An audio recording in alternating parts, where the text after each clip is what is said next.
I inspect buildings after structural failures. Most collapses follow rules. Concrete cracks along stress lines. Steel bends in the direction of the load. Gravity leaves a signature you can read if you know what to look for. This one didn't. The call came in just after dawn. 18-story commercial tower. Partial floor failure on level 12. No fire, no explosion, no seismic activity recorded in the region. The building had been empty at the time of the collapse. Timestamp, 2:17 a.m. That's what the night security report said. When I arrived, the structure was still standing. No pancaked floors, no dramatic external damage. From the outside, it looked intact. Just another glass and concrete high-rise catching morning light. Inside was different. Level 12 had dropped nearly 4 feet at its center. Desks, cubicle frames, and ceiling panels had sunk into a shallow crater of pulverized concrete, not shattered outward, compressed inward. The first thing I noticed was the steel. Reinforced concrete slabs use rebar and structural beams to distribute load. When they fail from above, the steel stretches and bows downward before it snaps. You see tension, fractures, clean tears. Here, the beams weren't stretched. They were folded, bent upward at the ends, as if something had pushed from beneath the slab and forced the steel to buckle inward toward the center. I crouched near one of the exposed beams and ran my hand along the deformation line. The metal hadn't fractured from tension. It had crumpled from compression. That doesn't happen without force. And there was nothing below this floor but 11 stories of air and lobby space. No heavy equipment stored beneath. No machinery, no support failure from lower levels. We'd already cleared those in the preliminary walkthrough. The collapse had been localized to a 30-foot radius near the middle of the 12th floor. Clean circle, not perfectly geometric, but close enough that it bothered me. The load rating for this floor was triple standard occupancy. Designed for office density, file storage, even small conference events. The building was under lease transition. No tenants had moved in yet. At 2:17 a.m., there should have been no weight on that slab at all. I requested the sensor logs from the building's structural monitoring system. Modern high-rises have embedded strain gauges and load sensors in key beams. They track micro movements, expansion, and vibration. The data came back within an hour. At 2:16:58 a.m., the sensors registered normal idle strain. At 2:17:03 a.m., they recorded a sudden vertical load increase, equivalent to roughly 60 tons, applied over approximately 5 points, evenly distributed. 5. I stared at the graph longer than I should have. If 60 tons had been dropped onto that floor, we'd see impact shock in the data. Sudden spike. Reverberation through adjacent beams. This wasn't that. The load ramped up over 3 seconds, held for 4, then vanished. 7 seconds total. A floor failed at the 5-second mark. The rest of the building remained structurally sound. I walked to the center of the collapse and looked up at the ceiling above. No penetration from above. No debris. No sign of impact. Only dust drifting in the quiet air and steel bent in a direction it should never bend. Concrete doesn't disappear under load. It fractures. It spreads. It falls. This slab had compressed first, as if something beneath it had pushed upward and met resistance. Then for 7 seconds at 2:17 in the morning, the building pushed back. I don't trust damage. I trust data. Concrete can lie. It fractures in chaotic patterns. Debris shifts before you arrive. First responders move things. Cleanup crews disturb edges. But structural monitoring systems don't improvise. They log exactly what the building experiences.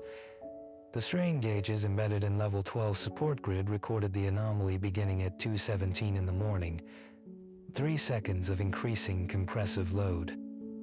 4 seconds sustained. Then nothing. 7 seconds total. The magnitude equaled approximately 60 tons. Applied without impact. Applied gradually. And distributed across 5 distinct nodes. I overlaid the sensor data onto the building's structural blueprint. The 5 pressure points formed a rough arc near the center of the slab. Not random, not evenly spaced like furniture load, not clustered like heavy equipment. They resembled contact, as if 5 independent points had pressed upwards through the foundation and into the underside of the slab. But there was no basement machinery under that section. No column failure beneath, no hydraulic lift, nothing that could apply vertical force from below. Level 11 directly underneath showed no distress, no cracks in the ceiling, no shear failure in the columns, which meant the force had not traveled through the normal load path. It had acted directly on level 12. That's not how gravity behaves. I checked seismic records for the region between 2:16 and 2:20 in the morning. No tremors, no subsurface shifts, no heavy vehicle movement in the area. Then I looked at the building's occupancy logs. The access control system showed 0 badge entries after 9:30 that evening. Security footage from the lobby confirmed it. No one entered, no one left. The building was empty at 2:17. The load spike had no human origin. I calculated the theoretical scenario of 60 tons being applied to that floor from above. It would require either a construction crane failure or a massive object falling through the roof. There was no roof breach, no shattered glass, no debris field, nothing. The pressure had come from beneath the slab, and only beneath that slab. I adjusted the graph to isolate the microstrain fluctuations leading up to the event. At 2:16 and 59 seconds, there was a subtle anomaly. Not a spike, a tremor. Almost like anticipation. The load didn't slam into the structure. It built, as if something below had been increasing force steadily, testing resistance. When I zoomed further into the data, I noticed something I hadn't seen in the first pass. The 5 nodes did not register equal force. The outer 4 bore similar weight. The 5th, the central point, carried significantly more. The pattern was asymmetrical, deliberate, 5 contact points, one heavier than the rest. I leaned back from the monitor. Steel beams don't fold upward unless something pushes from below. Sensor arrays don't fabricate distributed load patterns. And empty floors don't register 60 tons at 2:17 in the morning, unless something is there to create it. The official preliminary conclusion suggested material fatigue, progressive degradation. But fatigue doesn't arrive in 7-second intervals, and it doesn't press in 5 places at once. I sent a request to retrieve historical monitoring data from previous properties constructed by the same developer. It was a routine query, standard comparative analysis. The request was denied within 12 minutes. No explanation attached. That was the first time I considered that the numbers weren't the only thing being monitored. When access to current files closes, you look backward. Developers reuse land, reuse contractors, reuse structural firms. Failures cluster. That's not conspiracy, that's economics. So I didn't request internal archives again. I pulled public insurance litigation records. Structural collapse claims are rarely quiet. Even partial ones generate filings, contractor disputes, engineering reviews. It took less than an hour to find the first match. 11 years ago. Mid-rise office structure. Same developer, different city, partial floor collapse. Time of incident, 2:14 in the morning. No casualties. Official cause, undetected material degradation. I pulled photos from the court archive. The slab had failed inward. Steel beams folded toward the center. Localized radius approximately 30 feet. I opened another file. 7 years ago. Retail complex. Time of collapse, 2:19 in the morning. No tenants present. No seismic event. Official cause: design oversight in reinforcement spacing. Photographs showed the same deformation pattern. Steel bent upward at the ends. Concrete crushed from compression, not tension. I compared the metadata timestamps from all three cases: the new tower, the office building, the retail complex. Every collapse occurred between 2:14 and 2:19 in the morning, always within a 5-minute window, always in an unoccupied structure, always affecting a single floor, always localized to the center of the slab. That isn't how structural fatigue behaves. Fatigue spreads. Corrosion migrates along moisture paths. Foundation failure travels vertically through columns. These collapses were surgical, precise. I dug deeper. There was a fourth case, smaller, less documented. Industrial warehouse, 13 years ago. That one had casualties. 2 maintenance workers killed when a partial mezzanine gave way. The public report blamed faulty load assumptions. The internal memo, accidentally attached in one of the archived PDFs, used different language. Localized compressive anomaly, not failure, anomaly. The time of that collapse, 2:17 in the morning. I zoomed in on the attached damage photographs. The steel hadn't snapped. It had folded, upward, the same pattern. And beneath that mezzanine, according to foundation drawings, was an unusual soil density note. Subsurface irregularity, reinforced slab recommended. I searched land registry records. All 4 buildings sat on parcels previously owned by the same holding company. A company that acquired land in urban infill zones where prior construction had failed decades earlier. The parcels were cheap, cleared, quiet. I overlaid the geographic coordinates on a soil composition map.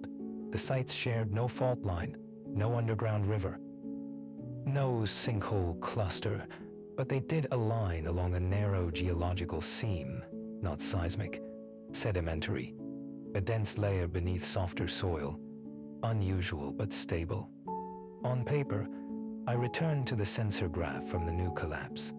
5 pressure nodes, outer 4 consistent, central 1 heavier. Then I re-examined the older case diagrams. Each collapse had 5 primary compression points, not identical in spacing, but always 5. I enlarged one of the older incident photographs until the pixels blurred. Near the center of the crushed slab, beneath twisted rebar, there were indentations in the concrete dust. Shallow, rounded, 4 at the perimeter, 1 deeper in the middle. I told myself it was debris patterning, rebar fragments, shattered aggregate.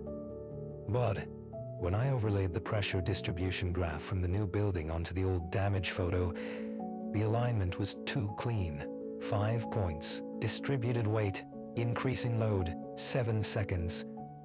The official reports had blamed corrosion, miscalculation, design flaw.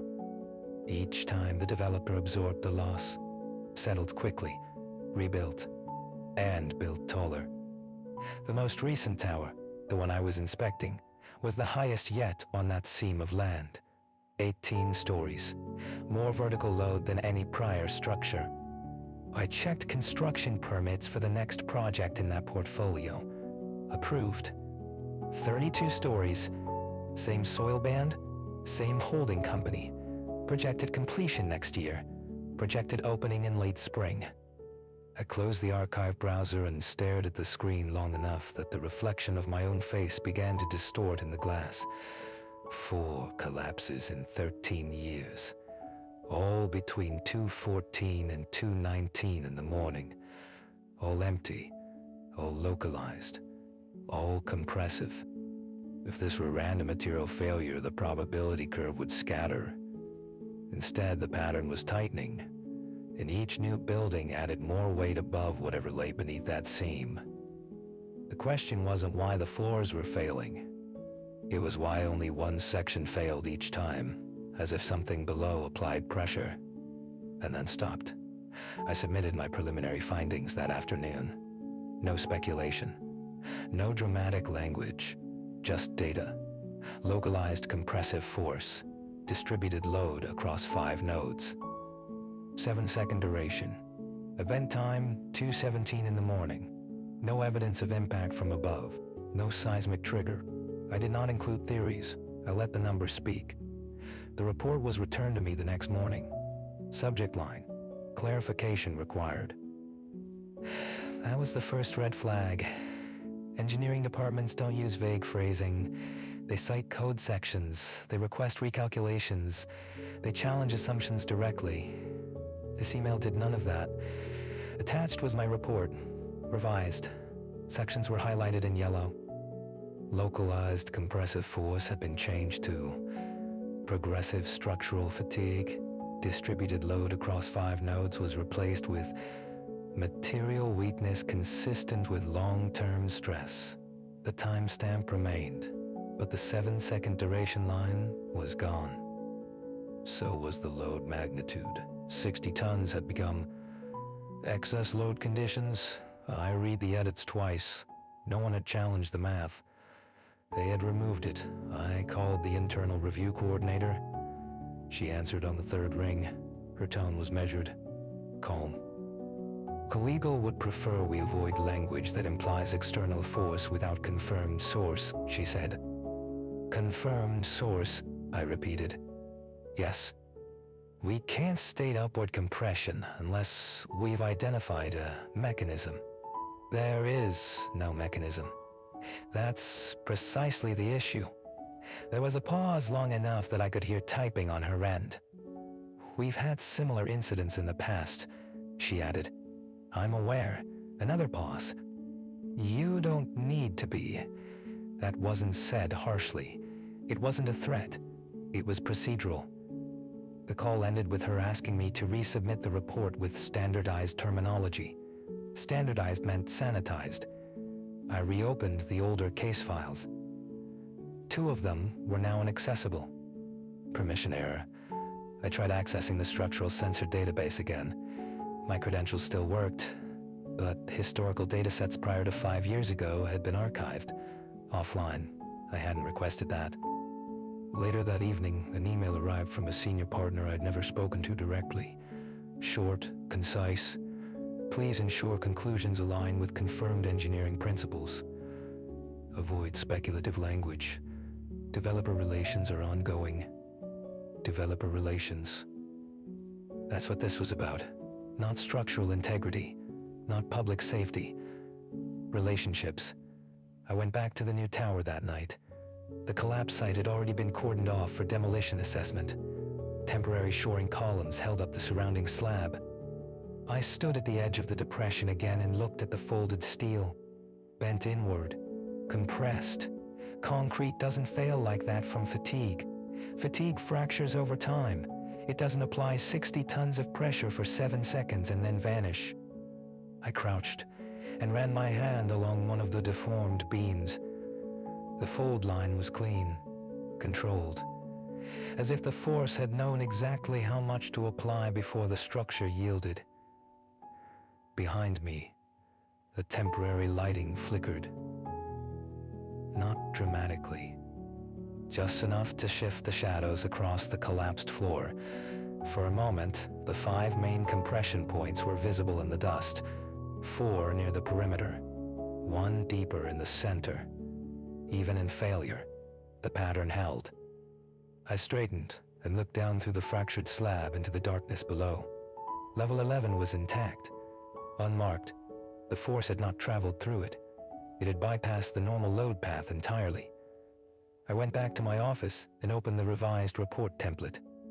The cursor blinked beneath the heading, "'Cause of failure." My draft version still sat in the background file history. Precise, accurate, unwelcome. I deleted the load magnitude, deleted the 7-second interval, deleted the upward compression phrasing, replaced it with Material degradation consistent with progressive stress accumulation. I signed it electronically. Time of submission, 9:42 in the evening. Within 12 minutes, I received confirmation of acceptance. No further questions. No request for additional modeling. No peer review. Just approval. The building would be demolished. The land would be cleared, and another structure would rise on the same seam. Heavier, taller.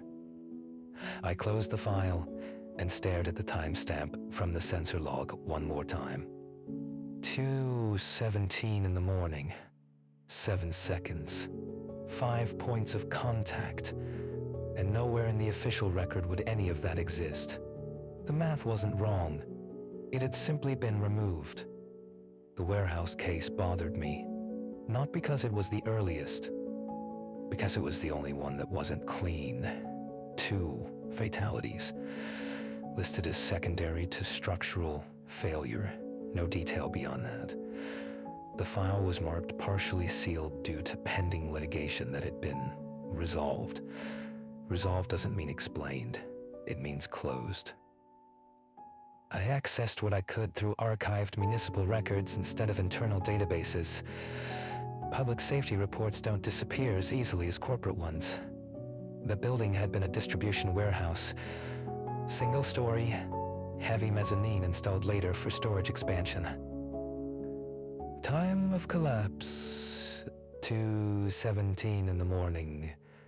2 maintenance workers on site, both assigned to overnight inventory system checks. Their bodies were found on level 1, not beneath the collapsed mezzanine, near the center of the floor. That detail wasn't in the summary. It was buried in the responder notes. The mezzanine had failed inward, crushing through the slab above them. But responders documented something strange. The slab beneath their bodies showed compression marks, upward displacement, as if the concrete below had lifted before the upper structure fell. That's not how a collapse sequence works. When a floor gives way, debris falls downward first. The lower surface doesn't rise to meet it. I found photographs from the fire department archive. Low resolution. Grainy, but clear enough. The mezzanine had dropped in a near-perfect circle, steel beams curled inward, the surrounding structure intact, and on the ground-level slab beneath the collapse zone, 5 shallow indentations in the dust, 4 near the perimeter, 1 deeper in the middle. The same pattern.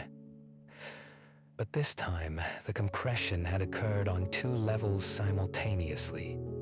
The upper structure failed, and the lower slab showed signs of force from beneath. The official explanation attributed the lower displacement to impact rebound. That's not a real term. Concrete doesn't rebound upward under impact in discrete nodes. It fractures, it spreads, it doesn't press. I pulled the emergency responder timeline. At 2:16 in the morning, one of the maintenance workers radioed to building security. He reported hearing metal stress in the mezzanine supports. Not cracking. Stress. Like weight increasing gradually. At 2:17, the line went silent. The collapse occurred seconds later, but the report mentioned something else. Security camera footage from inside the warehouse had been lost, corrupted during the structural event. However, an external camera in the loading bay captured audio. The responding officer described the sound in his notes. Not an explosion, not a snap, a sustained metallic groan, followed by what he called a low-frequency vibration. Then silence. The 2 workers were declared dead at the scene. Blunt force trauma. Official cause, structural collapse. The case settled quietly within months. The developer demolished the site, rebuilt 3 years later. Stronger reinforcements, thicker slab, more vertical load capacity. And 6 years after that, Another building on the same soil band experienced the inward fold. At 2:19 in the morning, empty, clean, contained, I zoomed into the warehouse foundation drawings. There was a note in the geotechnical section. Subsurface density anomaly detected during initial excavation. No voids present. Reinforced foundation recommended. Density anomaly. Not void, not erosion, not sinkhole. Density. As if something solid lay beneath the soil. Something that did not shift, did not sink, did not erode, only pressed. The difference between the warehouse collapse and the others was simple. That building had been lighter, lower, closer to the ground. Whatever applied force beneath it had met less resistance and more people. After that incident, every subsequent structure was taller, heavier, and the collapses were contained to one floor, sacrificial, localized, almost controlled, as if the structure above absorbed enough pressure to prevent total failure. I leaned back from the screen and let that settle. The first collapse had not been partial. It had been catastrophic. After that, they adjusted, not to prevent the force, but to manage it, to distribute weight differently, to reinforce certain columns, to allow one section to fail first. Relief, like pressure venting from a sealed chamber. And every time the event occurred, between 2:14 and 2:19 in the morning, it lasted 7 seconds, then stopped. Not because it weakened, because it was finished. The 2 maintenance workers in the warehouse hadn't died from falling debris alone. They had been standing at the center of the structure, directly above the densest point in the soil anomaly, directly above the 5th node, the heavier one. I closed the archive and stared at the new project permit on my desk. 32 stories. Same developer. Same soil seam. Projected structural load nearly double the current tower. If the pressure scaled with weight, if the response beneath increased proportionally, the next collapse wouldn't be contained to one floor, and it wouldn't happen in an empty building. The new tower was scheduled for demolition within the month. Before that happened, I requested one last scan. Officially, it was for soil reassessment before redevelopment. Unofficially, it was the only way I could look beneath the foundation without raising questions. A ground-penetrating radar is routine after structural failure. You check for sinkholes, water erosion, compromised fill. Voids show clearly on the scan, dark, hollow signatures where soil density drops. I expected to find nothing, or at least something explainable. The technician ran the sweep grid across the collapse footprint. The first passes were clean. Stable soil layers, no subsurface cavity, no water intrusion. Then we reached the center of the failed slab. The monitor shifted, not darker, brighter. Dense return signal. The anomaly wasn't absence, it was mass. A region beneath the foundation where the radar signal reflected sharply, almost metallic in clarity. Perfectly circular, approximately 30 feet across. The same diameter as the collapsed zone above. Depth uncertain. The density reading was off the scale for natural sediment. Old foundation debris? The technician asked. From what? I said. Nothing was here before the first warehouse. He adjusted the frequency range. The shape remained, not jagged, not fractured, smooth, contained, and it wasn't static. The outer boundary showed micro variations, subtle changes in density gradients, not shifting position, but fluctuating. I asked him to overlay historical soil surveys from the warehouse era. They showed the same anomaly. Smaller, more compact. 13 years ago, it had measured roughly 20 feet across. Now it spanned nearly 30. He frowned at the screen. "That's not erosion," he said. "No," I replied. "It wasn't erosion. It was growth." I requested the time-synced microseismic readings recorded during the recent collapse. Even though no earthquake had been registered regionally, the building's internal vibration sensors captured sub-audible frequencies. At 2:16 in the morning, the frequency began rising. Low, steady, like distant machinery. At 2:17, it peaked. Then dropped instantly. 7 seconds. I overlaid that waveform against the radar density map. The vibration center aligned perfectly with the densest point beneath the foundation. The fifth node, the heavier one. The upward compressive force hadn't traveled through the soil randomly. It had originated from that region. As if something below applied pressure directly upward, met resistance from the slab, and then withdrew. Not an explosion, not tectonic shift. Applied force. Measured. The technicians saved the file and prepared the official soil stability summary. "Unusual density concentration," he typed. "Likely compacted sedimentary intrusion." Safe language. Non-committal. I asked him to send me the raw data before it went through processing. He hesitated, then nodded. That evening alone in my office, I reran the density modeling. I increased contrast, adjusted return signal thresholds, filtered out ambient noise. The anomaly beneath the foundation was not uniform. Within the circular mass were 5 regions of even higher density. 4 near the perimeter, 1 central. The same configuration as the pressure nodes recorded in every collapse. The shape wasn't geological, it wasn't layered sediment, it wasn't mineral deposit. It was structured, deliberately arranged. I compare the growth rate between the warehouse era and now. Over 13 years, the anomaly had expanded roughly 10 feet in diameter. Slow, consistent. If the new 32-story tower were completed on schedule, its projected foundation footprint would sit directly above the entire density zone. Full coverage, full load, maximum vertical pressure. I opened the revised structural plans for that project.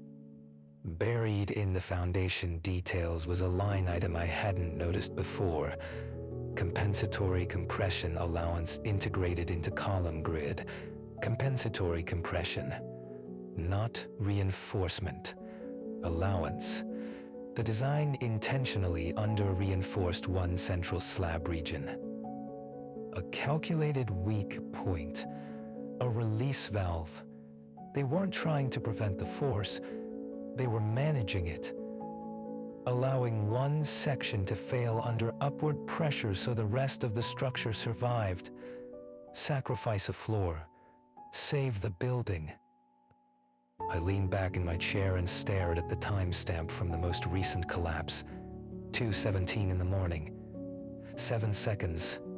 60 tons. 5 points of contact. Below the foundation, the density map showed the same 5 regions. Scaled larger than before. Heavier. More defined.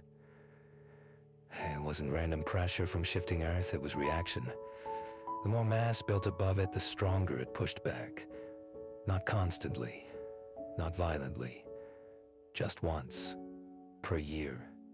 Testing resistance, measuring weight, and retreating. The official soil report was finalized the next morning. Stable subsurface conditions, no void detected, demolition would proceed, construction would follow. 32 stories, projected opening next year. Estimated occupancy, over 2,000 people. I saved the raw radar file to a private drive. Then I deleted my copy from the system. Because if the pattern held, if the force beneath scaled with vertical load, the next event wouldn't relieve pressure through a controlled slab failure. It would exceed the compensatory design. And it would happen at 2:17 in the morning. 7 seconds, 5 points. Except this time, the building wouldn't be empty. Concrete doesn't disappear under load. It compresses when something pushes back. And whatever is beneath that seam of land has been growing stronger every year we build above it.